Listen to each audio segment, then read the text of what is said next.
Hello వెట్టి family, welcome back to my channel Kausalya Tammisetti. ఈ గుత్తి వంకాయ కర్రీ చేసి కూడా ఆల్మోస్ట్ 1 వీక్ అయితే అయిపోయింది. బట్ వీడియో అయితే ఇప్పుడైతే పోస్ట్ చేస్తున్నాను.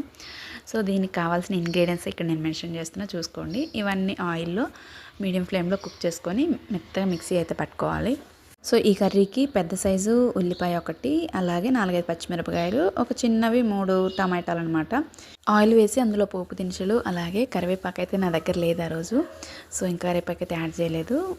మసాలా అయితే గుత్తి వంకాయలో పెట్టుకొని ఆయిల్లో అయితే వేపుకోవాలి ఒక 5 మినిట్స్. తర్వాత పచ్చిమిర్చి, ఉల్లిపాయలు ఇవన్నీ యాడ్ చేసుకొని దాని తర్వాత వెంటనే టొమాటోలు కూడా యాడ్ చేసుకోవాలి.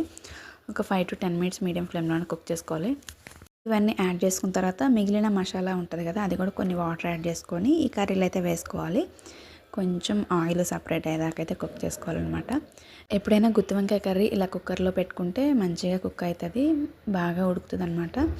ఫైనల్గా కొత్తిమీర, గరం మసాలా యాడ్ చేసుకుంటే మన గుమగుమలాడే గుత్తి వంకాయ కర్రీ రెడీ అయిపోయినట్టే. నేనైతే మీడియం ఫ్లేమ్లో 2 విజిల్స్ అయితే పెట్టుకున్నాను.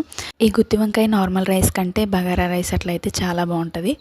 సో ఇప్పుడు దాకా వీడియో అయితే చూసారు కదా, నచ్చితే ఒక చిన్న లైక్ అయితే ఇచ్చేసేయండి. Thank you for watching. Bye bye.